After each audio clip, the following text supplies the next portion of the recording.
Welcome to Career Talk Tuesday, where we talk all things career. My name is Crystal Arthridge. I am your career coach. My name is Marisa Magdaleno, and I'm your career planning specialist. And we give a big shout out to Miss Angela Davis Woods, who is also a career planning specialist here at North Lake College in her absence. We miss you. Yes, we hope to see you soon. Yay. So today we have the pleasure of speaking to Dr. Marisa Pierce. She is the Vice President of Student Services here at North Lake College. Hello, Dr. Pierce. How are you today? I'm very good. Welcome. Thank you, ladies. Thank you very much. It's a pleasure to be here as always. That's great. Okay, so our topic for today is work-life balance, Dr. Pierce. And so as I was researching this subject, the statement came up, the proverb, an old proverb that we're probably all accustomed to hearing. And that proverb is, all work and no play makes Marisa a dull girl. So could you explain to us in your terms what that statement means? So for the record, you chimed in, Marissa. That's any people. But the reality of that proverb is it's really speaking to what happens is when people put work first and they work too much, they run the risk of getting bored in their setting. And so, boredom sets in, and when you become bored when you become bored or you are perceived as a boring person, you lose that zest for life. And I don't think anybody wants to be in that dynamic. And so we have to figure out ways to stay active, to stay happy, to stay, congenial like we are in this dynamic right now. So it's real important to keep that mindset. So, that proverb is really speaking to don't be bored, find a way to stay active and motivated. Sounds good. It's like saying, if you love what you do, you're gonna do a good job at it or something, right? That's right. You're gonna want to get up every morning and get to it. Yes, Right. yes. Well, I want to ask you a question. What do you consider work-life balance to be, as far as you being the vice president here of student services? I know that you're extremely busy with the organization. Sometimes you have to travel. How do you incorporate that with your home and work life? How does that work? So again, it's a part of being able to keep it all together. You really, it's really difficult, quite truthfully, to achieve a true work-life balance.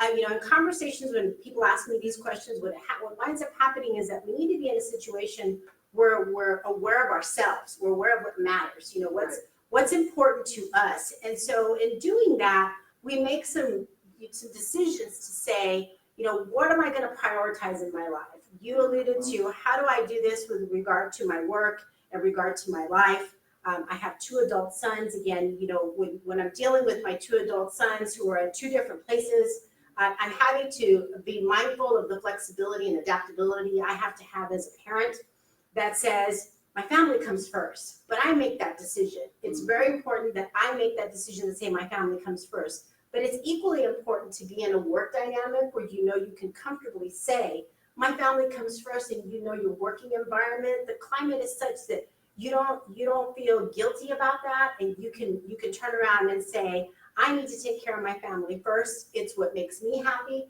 because in me being happy, I'm going to be successful for you and those that I serve. Right.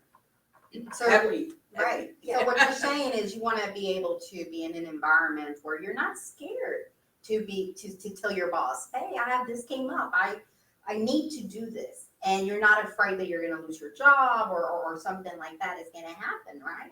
Exactly. And I think that's key, and it's important. If we're in a situation, it's easier said than done. If we're in a situation where we're in a work environment that makes us feel, or we presume that we have to feel guilty and we can't make the decisions to do the right thing for our family, then we need to do everything in our power to make that change, to make a change, because it's going to be better for us in the long run. Again, easier said than done, but we've got to make those decisions, because in the long run, there'll be other sacrifices that you will have to make that you will probably likely wish that you had made better decisions earlier on for the benefit of you, again, and then the benefit of those that you serve. Again, family first and then everyone else.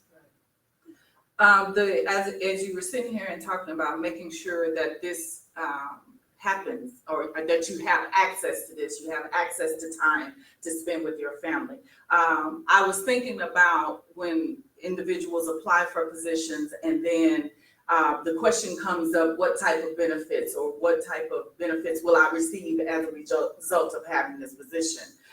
Please note that you do not ask about benefits or anything like that until you are offered a position.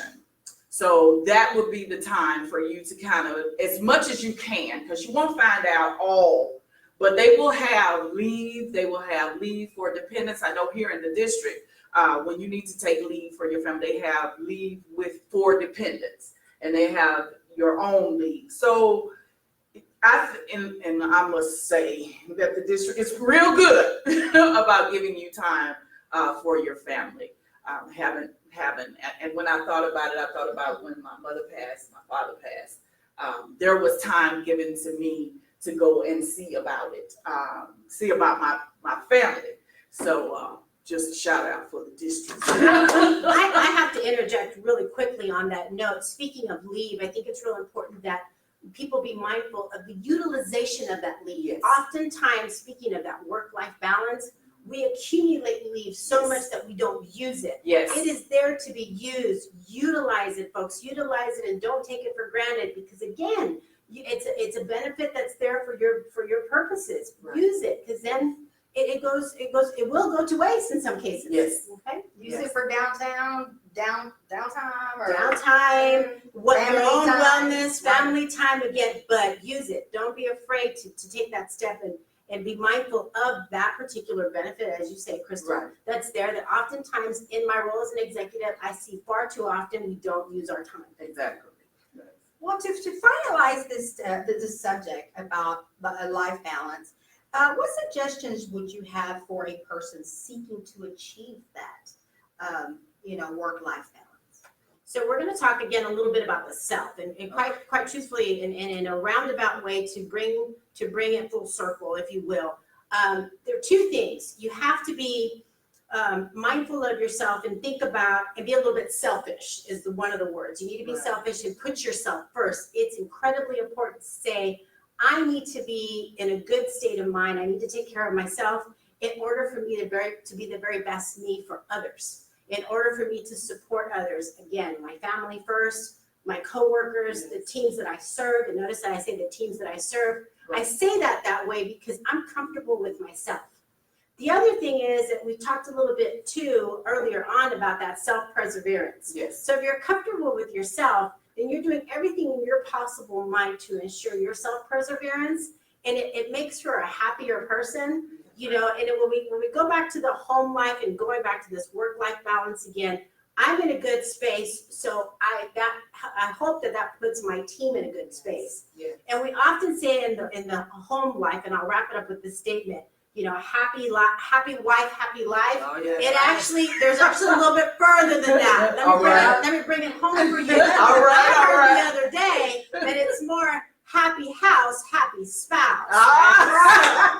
And I mean, when you do that, you're saying, you're saying the unit. Yes. It's not just about the individual. And again, this to me, the bigger picture is about that balance means incorporating that self-perseverance, being a little selfish about yourself, but it helps you envelope and embrace everybody else.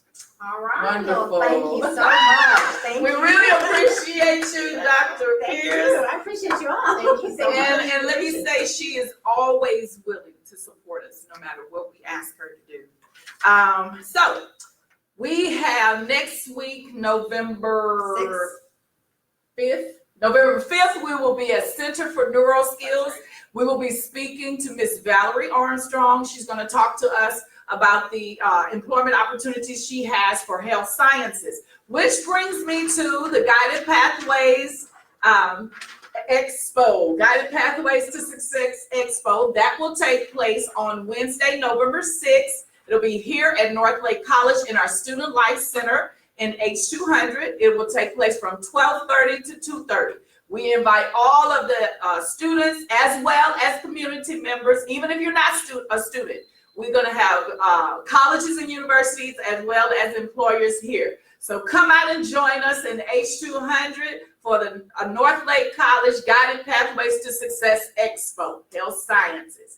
This has been our segment of Career Talk Tuesday, where we talk all things careers. Thanks for joining us.